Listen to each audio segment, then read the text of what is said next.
Alright, welcome back. This is the first of 3 small little mini trainings on the FERS pension, how to calculate the FERS pension. So this little training is on your high 3 and some of the major misconceptions that we have about the high 3. So let's get started. So what is included in the high 3?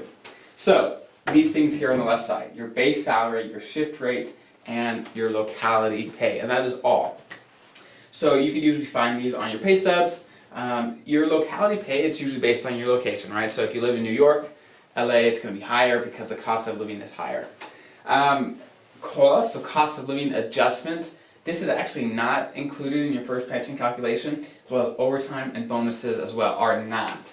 So those are not included in your pension calculation. So just include these. And a couple other misconceptions that we have is that oftentimes your high 3, your 3 years that you got paid the highest, are at the end of your career. But it doesn't have to be the end of your career. It is only the highest 3 years. So if you had a great paying position in the middle of your career, that's what they take, as long as it was 36 consecutive months. And that leads me to the other misconception. It doesn't have to be calendar years. It doesn't have to be January through December.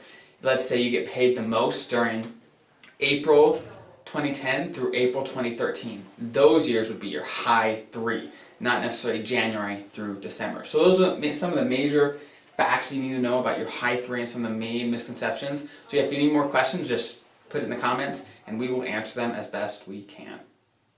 Alright, so this video is on the second component of the FERS pension, your credible service. Now on the outside this seems pretty straightforward. It does kind of get a little nitty gritty. Especially when people are buying back military time and there's a number of calculations there. But we'll just keep it simple for this video.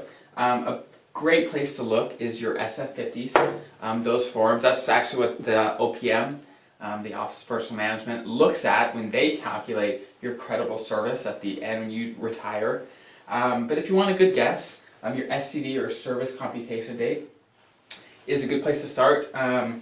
This isn't the most accurate. Sometimes it's a little off, not bad though, because it's actually just for leave purposes is what they use it for.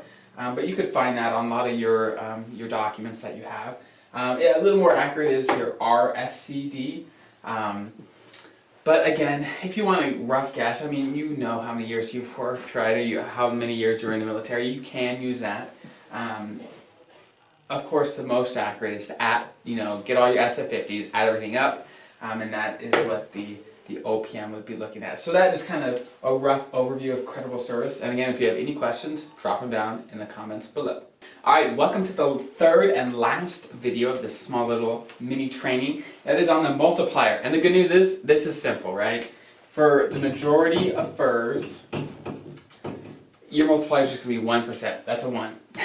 1% is going to be their multiplier. Unless, of course, you have 20 or more years of credible service, and you retire after age 62, then your multiplier would then be